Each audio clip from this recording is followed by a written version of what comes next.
Hello, knowledge seekers.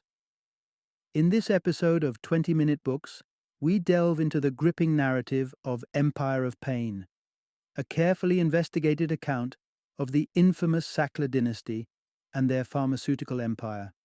Authored by the award-winning journalist Radden Keefe, this book traces the origins of Purdue Pharma and its role in the opioid crisis through the aggressive marketing of OxyContin. Featuring a blend of business intrigue, legal battles, and profound ethical questions, Empire of Pain exposes how the Sackler family, despite their philanthropic facade, has wielded immense power and influence to evade accountability for the hundreds of thousands of lives lost to addiction. Radden Keefe, a staff writer at The New Yorker, is known for his meticulous reporting and compelling storytelling. He previously captured readers' attention with his bestseller Say Nothing, and with Empire of Pain, he continues to shine a light on hidden truths with the same investigative rigor that earned him the National Magazine Award for Feature Writing in 2014. This episode is a must-listen for current affairs enthusiasts, those fascinated by the dramatics of family dynasties, and anyone seeking to unravel the complexities of the opioid epidemic that continues to affect millions. Let's explore the shadows cast by Empire of Pain and the controversial legacy of the Sackler family.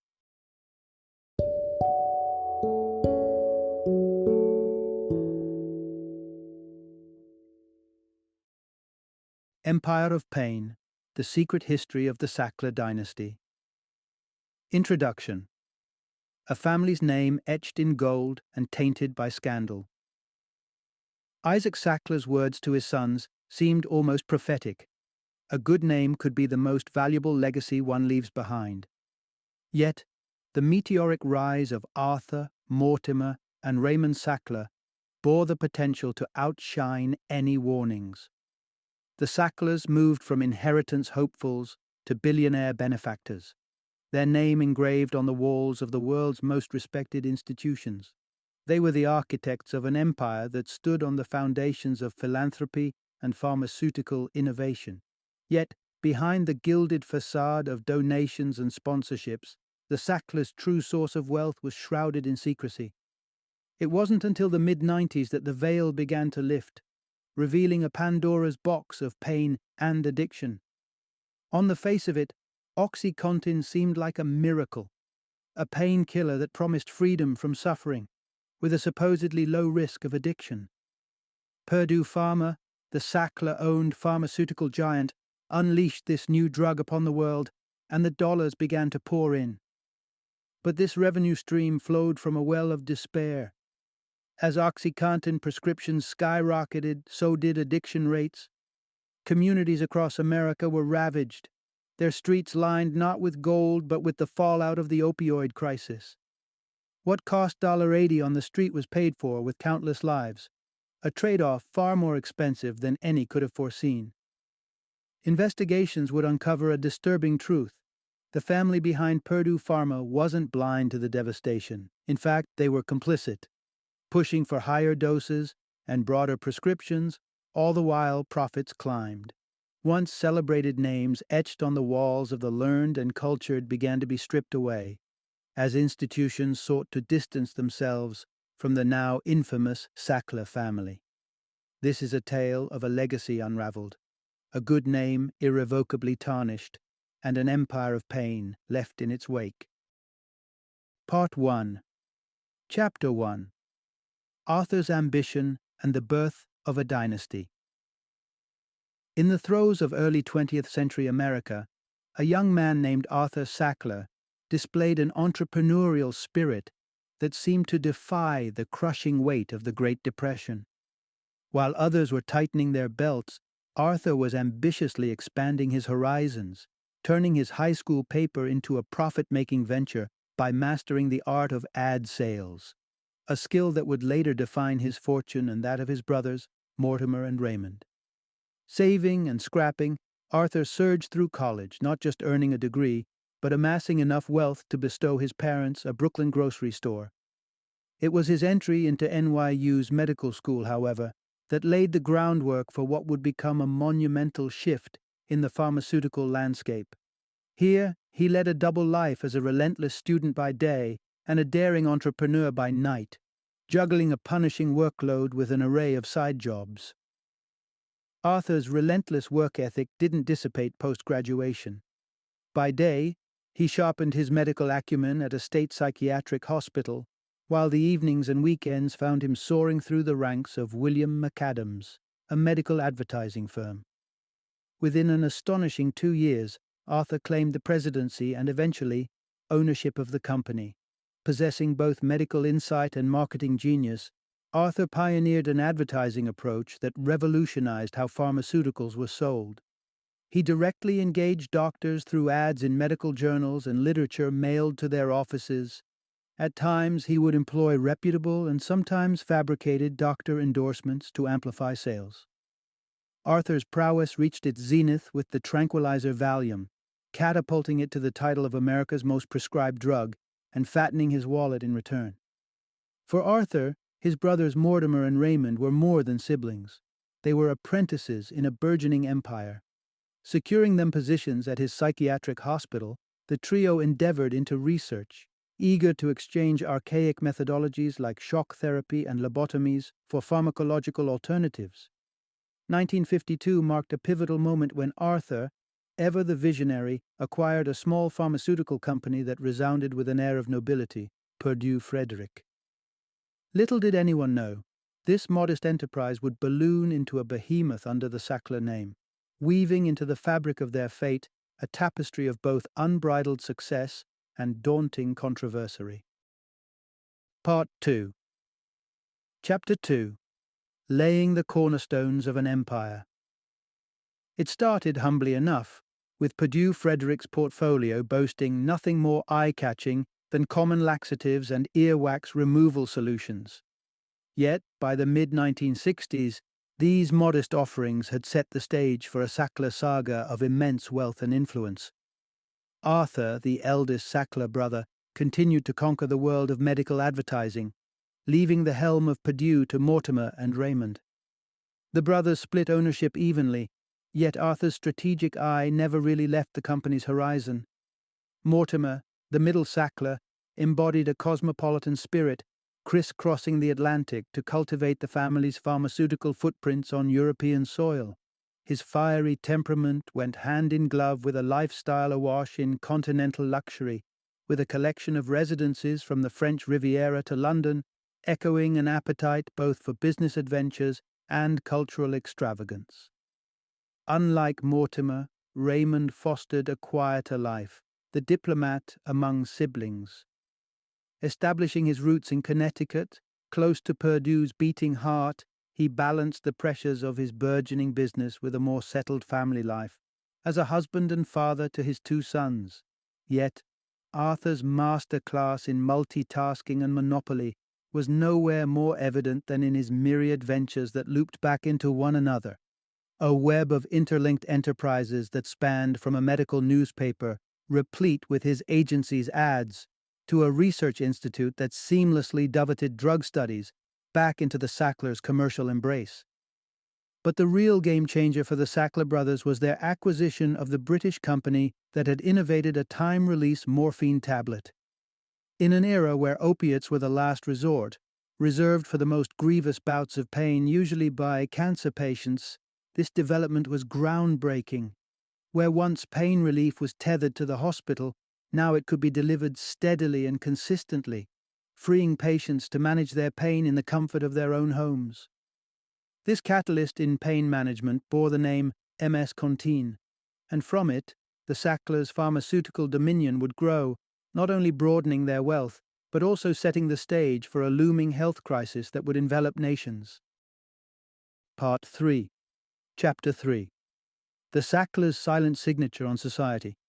Prestige in New York is often measured by the cultural marks one makes in the city, and the Metropolitan Museum of Art is one of its most luminous badges of honor. Arthur Sackler, his name already in permanent residence at the museum's Chinese art gallery, had aspirations that soared even higher. And so with this ambition, the Grand Sackler Wing opened in 1978, a testament to his vision. It was an architectural marvel, framing the relics of an ancient temple, symbolizing the Sackler name secured in the annals of philanthropy. The Sackler's benefaction was wide-reaching, a philanthropic touch that graced many a global institution, from Oxford's storied libraries and London's prestigious galleries to New York's cultural bastions. Encountering the Sackler name was akin to witnessing a trademark of influence and generosity. Despite this omnipresence in the realm of charitable giving, the Sacklers maintained an enigmatic distance from their corporate empire. They veiled their business dealings in secrecy, consistently avoiding the public gaze and the probing scrutiny of the media. Perhaps it was Arthur's intent to blur the lines among his complex mesh of ventures, or maybe it was to shield the aggressive marketing strategies that proliferated the use of drugs such as Valium, adding to the family coffers. Meanwhile, back at Purdue Frederick, trouble lurked on the horizon as their flagship drug, Mississippi Contin, drew the unwanted attention of the Food and Drug Administration, FDA. Flirting with regulatory infractions, the company had begun marketing the drug without formal FDA approval. To quell concerns, their lawyer, Howard Udell, argued against the need for approval, citing morphine's long-standing medical history. The Sacklers' penchant for privacy, especially regarding their business interests, has left more questions than answers. Perhaps it was a calculated shield that allowed them to quietly steer their company away from scrutiny until the storm clouds gathered around OxyContin, a storm that would transform the whisper of their business dealings into a roar heard around the world. Part 4. Chapter 4. A Dynasty Divided and the Rise of OxyContin. The demise of Arthur Sackler in 1987 marked the onset of a turbulent era for the Sackler empire, with his passing igniting an incendiary battle over his complex legacy. Not only did Arthur leave behind a family tree branched with multiple spouses and descendants, but also a labyrinth of business ties steeped in secrecy. The division of his estate became a bitter feud, culminating in the sale of his share of Purdue Frederick. The rift this caused among the three branches of the Sackler family turned out to be as deep as it was wide. Inside the boardroom of Purdue, old frictions gave way to new factions. Mortimer's and Raymond's lineages, holding A and B shares respectively, became symbols of a corporate house divided. Often, their board meetings devolved into acidic exchanges and even physical confrontations, a striking contrast to the company's formerly composed public persona. The 1990s saw the younger generation of Sacklers join the fray, establishing Purdue Pharma and marking a new chapter in the family's pharmaceutical narrative. Among them were Eileen and Kathy, Mortimer's daughters from his first marriage, and Richard and Jonathan, Raymond's sons, who would play pivotal roles in forging the company's future. Purdue Pharma's fortune was sudden and steep, propelled by the success of MS Contin. Yet, the specter of patent expiration loomed large, a ticking clock that threatened their medicinal monopoly. A forward-thinking solution was needed, a panacea for Purdue's impending predicament, the origins of what would become OxyContin, a time-release version of the powerful opioid oxycodone, are mired in familial contention. Kathy Sackler maintains it was her dinner-table epiphany shared with cousin Richard, who in turn dismisses this narrative. Nevertheless, it was Richard who doggedly took the helm of its development, driving the research team with an intensity reminiscent of his late uncle's own relentless work ethic. Richard's managerial style echoed Arthur's, private, single-minded, and exacting. He was a man absorbed in his mission, detached from the humanity at the core of his work. Therein lay the crux of their new challenge. A very confidential memo from 1994 outlined strategic plans to market OxyContin not only for cancer-related pain, but far beyond, into the vast realm of general pain treatment, facing an industry wary of opioids and oxycodone's formidable potency. Purdue Pharma found itself on the brink of redefining pain management. To tap into a broader, more profitable patient population, They had to alter the very narrative surrounding the use of such drugs. The stage was set for a seismic shift, but the consequences were yet uncharted. Part 5. Chapter 5. The marketing muscle behind OxyContin. As Purdue Pharma prepared to launch OxyContin, their path bristled with regulatory thorns. The FDA loomed large, a gatekeeper with the power to either unleash or stifle their ambitions. Purdue had danced around FDA regulations before with MS-Contin. This time they focused on Curtis Wright, the man at the helm of pain medication oversight. The negotiations over the drug's labeling were intricate and intense. But through these exchanges, a worrisomely close relationship developed between Wright and Purdue. So close, it seemed, that Wright's subsequent departure from the FDA to a lucrative position at Purdue Pharma cast a shadow of doubt over the entire approval process.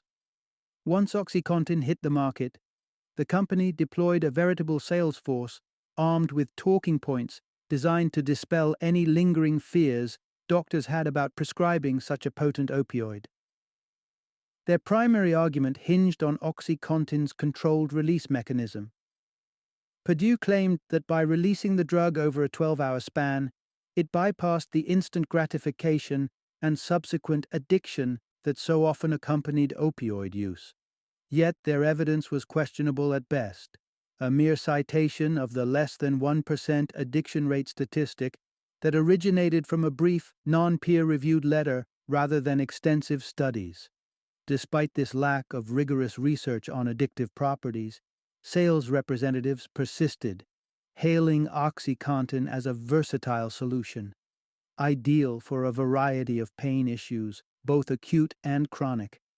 To quash any remaining doctor doubt, the sales reps brandished their trump card, the FDA-approved label itself, which noted that the delayed absorption was believed to reduce the liability of abuse.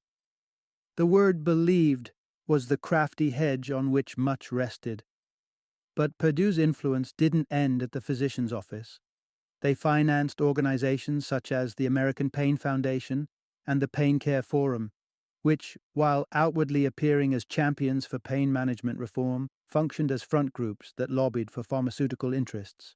Purdue's relentless campaign bore copious fruit. Within just 4 years of its debut, OxyContin sales had eclipsed $1 billion annually. It was a payoff that would ultimately amount to a staggering $35 billion profit from this blockbuster drug, a testament to the power of an all-consuming marketing drive that skirted the line between ambition and ethics. Part 6. Chapter 6. Ignoring the warning signs of an opioid epidemic. The turn of the millennium saw Maine's federal prosecutor, Jay McCloskey, sounding an alarm that would resonate through the corridors of Purdue Pharma. Letters flooded the mailboxes of physicians, cautioning them of OxyContin's perils as the opioid crisis ravaged the state. Maine was not an isolated case. Similar stories of addiction and abuse were emerging nationwide. Yet Purdue's legal counsel, Howard Udell, would later contest in court that this warning was their first inkling of OxyContin's misuse. The truth was far more damning. In actuality, a whole year prior, Udell had charged his secretary, Martha West, with digging into the burgeoning abuse issue. Her findings, a litany of users sharing methods to undermine the drug's time-release coating online, were escalated to Purdue's upper echelons, including Sackler family members themselves. Since 1997, Purdue's sales representatives had recorded testimonials of the drug's inadequacies, namely that it failed to sustain its effects for the advertised 12 hours, plunging patients into withdrawal. The company's solution? Introduced the concept of pseudo-addiction. Purdue dismissed patients' suffering as mere pain recurrence rather than withdrawal symptoms, prompting doctors to raise dosages rather than address potential addiction. Faced with growing censure, Purdue shifted blame to lawbreakers, framing OxyContin abuse as a law enforcement matter. Addicts, they implied, were misusing the drug, often with a back history of substance abuse. The language was carefully chosen to preserve the narrative that many in pain still relied on OxyContin as their lifeline. The inaugural criminal probe into Purdue's practices took shape under the guidance of John Brownlee, a U.S. attorney in an opioid-afflicted Virginia. His team painstakingly pieced together a prosecution, poring over a trove of the company's internal communications. In 2007, Purdue sidestepped a highly publicized court battle by entering a guilty plea and settling for a $600 million fine. The call for accountability was quieted, documents were sealed, and political maneuvering spared the Sacklers from indictment. Instead, 3 executives, including Udell, were designated as scapegoats, spared felony convictions. For a company with billions to its name, this resolution was no harsh comeuppance, but rather a gentle rap on the knuckles, allowing the behemoth and its owners to continue largely unscathed. Part 7. Chapter 7. A Name Falls from Grace. The hallowed halls of the Guggenheim Museum, normally home to the murmur of admiration and the soft padding of footsteps, were that evening disturbed by an unexpected downpour, not of rain, but of protest flyers and accusatory banners denouncing the Sackler family. Nan Golden, a renowned photographer with artwork gracing those same walls, had catalyzed a movement that would echo through the echelons of elite patronage. The Sackler name, once a symbol of largesse and high culture, became the target of wide-scale public repudiation. Institutions across the globe began to interrogate the ethics of keeping the Sackler name emblazoned upon their edifices. By the year 2019, Purdue Pharma found itself ensnared in a legal labyrinth, the defendant in cases brought forward by nearly every state in the U.S.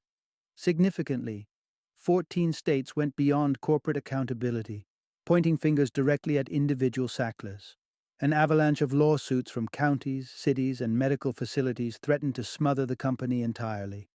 In what appeared to be a late pivot towards responsibility, Purdue unveiled a re-engineered OxyContin that resisted crushing, a feature that would thwart its misuse. Critics, however, noted the finely tuned timing. Purdue's patented monopoly had only just run its course. Purdue's insistence on halting production of the original OxyContin formulation, citing newfound safety concerns, came with an appeal to the FDA to block generic variants. Yet this newfound shield of safety proved futile in quelling the crisis. Addicted individuals, now cut off from the reformulated drug, diverted their cravings towards illicit substances like heroin and fentanyl, an unintended ripple effect exacerbating the very epidemic Purdue's products had kindled. Facing a mounting legal siege, Purdue Pharma brokered an encompassing deal with the states. The company accepted bankruptcy and transitioned into a public trust, a resolution cushioned by a multi-billion-dollar contribution from the Sacklers, drawn from the sale of their international wing, Mundipharma. The settlement left the family unscathed by admissions of guilt or personal charges. For the states embroiled in the legal melee, this agreement, while less than ideal, was perceived as the optimal outcome. Since the 2007 investigation, the Sacklers had been systematically siphoning Purdue's wealth into the obscurity of offshore accounts, rendering the company a hollow shell. In this somber denouement, the Sacklers relinquished Purdue, but cleaved to their fortune. The name that once commanded respect and recognition had become indelibly marred, a name synonymous not with patronage and progress, but with a public health catastrophe of unprecedented scale. Final summary. At the core of this narrative lies the saga of a family that transcended its modest roots to carve out a colossal empire through the aggressive marketing of pharmaceuticals. The Sackler brothers, Arthur, Mortimer, and Raymond, laid the groundwork for Purdue Pharma's explosive growth, which gained momentum with the arrival of Arthur's nephews on the Purdue board. This growth was propelled into the stratosphere with the introduction of OxyContin. Its release into the market unleashed a tidal wave of abuse and dependency, igniting an opioid crisis with a death toll in the hundreds of thousands. Throughout their ascent, the Sacklers championed philanthropy, adorning the halls of esteemed institutions and accumulating prestige. Yet, underneath this veneer of benevolence, Purdue Pharma's tactics insidiously fostered widespread addiction. As the grim realities of OxyContin's impact surfaced, the Sackler's legacy began to fracture, plagued by lawsuits and public outcry demanding accountability. Despite the maelstrom of litigation and settlements that sought to hold them to account, the Sacklers have never faced criminal charges. By strategically extracting and sheltering their wealth, they have managed to safeguard their personal fortunes, surviving the wreckage left in their path largely intact. Today, their name is a double-edged sword, synonymous with both vast wealth and one of the most harrowing public health crises in modern American history.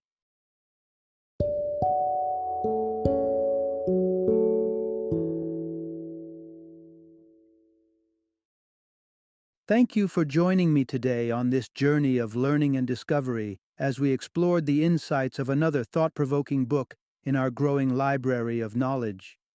If you've enjoyed our time together, please take a moment to follow our podcast, give us a 5-star rating, and share 20-minute books with other knowledge seekers.